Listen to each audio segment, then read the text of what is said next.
High on the vast, windswept plateau of Tibet, among towering peaks and quiet monasteries, a unique form of Buddhism has thrived for over 1,000 years. This is Tibetan Buddhism, a rich spiritual tradition that blends deep meditation, colorful rituals, and a philosophy of compassion. Tibetan Buddhism first took root in the 7th century during the reign of King Songtsen Gampo. He invited Buddhist scholars from India and China to bring the Dharma, the teachings of the Buddha, to the Tibetan people. With the arrival of two princesses, one from Tang, China and one from Nepal, came sacred texts, statues, and the beginning of a cultural and spiritual transformation. In the 8th century, the legendary Indian master Padmasambhava, also known as Guru Rinpoche, brought tantric practices to Tibet. He helped establish Samye Monastery, the first Buddhist monastery in the region, and tame local spirits to harmonize Buddhism with the indigenous Bon religion. Over time, this fusion of Indian Buddhism, native beliefs, and unique Himalayan conditions gave rise to what we now call Tibetan Buddhism. Tibetan Buddhism isn't a single, unified system. It has evolved into 4 major schools, each with its own lineage, teachings, and approach to practice. Nyingma, the ancient ones, focusing on secret teachings, and Dzogchen, the great perfection. Sakya, known for combining scholarship with meditation and ritual. Kagyu, emphasizing direct transmission and meditative retreat with figures like the yogi Milarepa. Gelug, the new order, founded by Tsongkhapa, which emphasizes monastic discipline and logic. This school is the tradition of the Dalai Lama. Despite their differences, these schools all share the same core foundation, the path to enlightenment through wisdom and compassion. At the heart of Tibetan Buddhism are the 4 Noble Truths and the Eightfold Path, inherited from early Buddhism. But Tibetan practice adds a vast array of unique elements. There is a strong emphasis on tantra, rituals, visualizations, and mantra recitation, meant to speed up spiritual progress. Practitioners visualize themselves as deities to transform the mind into enlightened awareness. Mantras, like the famous Om Mani Padme Hum, are chanted to connect with compassion and purify negative karma. Mandalas, intricate, symbolic diagrams of the universe, are created in sand or painted as meditation tools. Many monks and nuns undergo years of retreat, meditating in mountain caves, seeking realization beyond words and thought. The tradition also includes prayer wheels, prostrations, and pilgrimages to sacred sites like Mount Kailash, all performed with devotion and deep symbolic meaning. In Tibetan Buddhism, the Lama, or teacher, is central. Not just a scholar, but a guide, a mentor, sometimes seen as the embodiment of wisdom itself. Among the most famous is the Dalai Lama, considered the reincarnation of Avalokitesvara, the bodhisattva of compassion. The current Dalai Lama, the 14th in the line, is Defent 19, a global symbol of peace, ethics, and nonviolence. The tradition of reincarnated lamas, or tulkus, is unique. When a great master dies, disciples search for his rebirth, guided by visions, signs, and tests. This keeps the spiritual lineage alive across generations. Tibetan Buddhism is more than a religion, it's a cultural world. The vibrant Thangka paintings, butter sculptures, and ritual dances called cham are all expressions of spiritual truth. Tibetan architecture, like the majestic Potala Palace and serene monasteries of Lhasa, reflects the sacred geometry of the cosmos. Music plays a special role too. Deep voice chanting, horns, and cymbals echo through temple halls, evoking the sounds of emptiness and awakening. Through centuries of political upheaval and exile, Tibetan Buddhism has endured. It has inspired countless practitioners across the globe and contributed deeply to the modern dialogue on mindfulness, ethics, and spiritual freedom.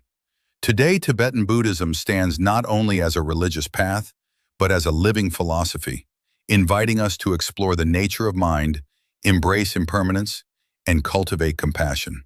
In a world filled with distraction and division, this ancient wisdom reminds us, peace begins not in heaven, but in the quiet recognition of our shared humanity. But perhaps the most enduring gift of Tibetan Buddhism is not its rituals or architecture, but its invitation to look inward, to observe the nature of mind with patience and clarity.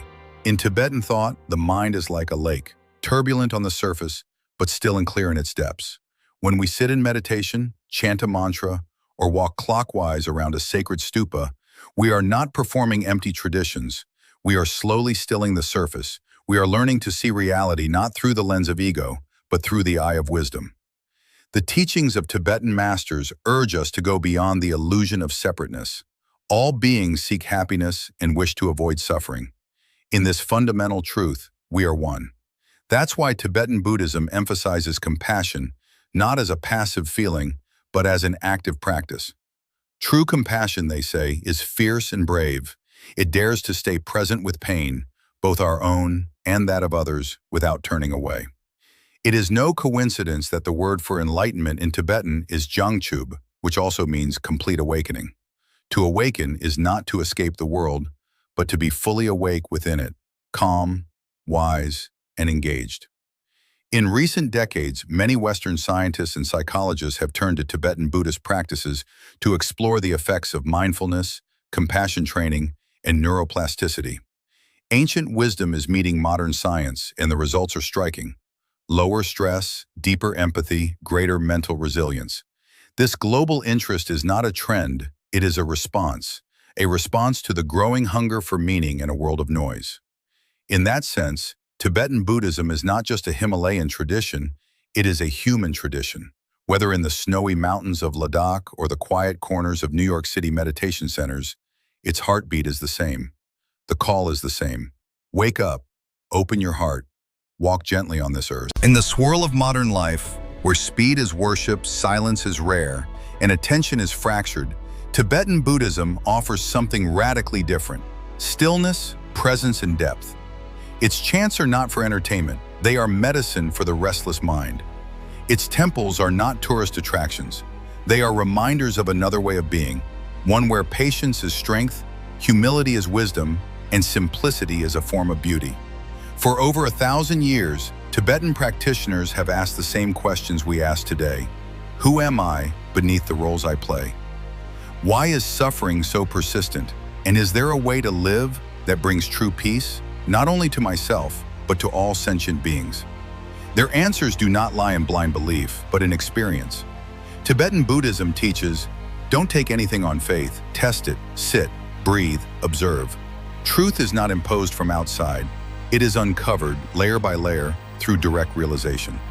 This makes it not just a religion, but a science of mind, a path of inner discovery as rigorous as any outer exploration. And this path is open to all. You don't have to wear robes or live in a monastery. You don't need to be Tibetan or even call yourself a Buddhist. The essence is universal. Work with your mind, soften your heart, see the impermanence of all things, and let that insight set you free. Today, as Tibetan Buddhism spreads across continents, into classrooms, prisons, hospitals, and homes, it carries a seed of hope. Not the hope of miracles, but the hope of transformation. The idea that each of us, no matter how ordinary, can become more awake, more kind, and more courageous. And in a time when division runs deep, when fear is easily stoked and empathy often forgotten, this message matters more than ever. So the next time you see a prayer flag fluttering in the wind or hear the low hum of a monk's chant, pause for a moment. Listen not just with your ears, but with your spirit. Because in that sound is a whisper that has crossed mountains and centuries, calling not just to Tibetans, but to all of us. May all beings be happy. May all beings be free. May we awaken together.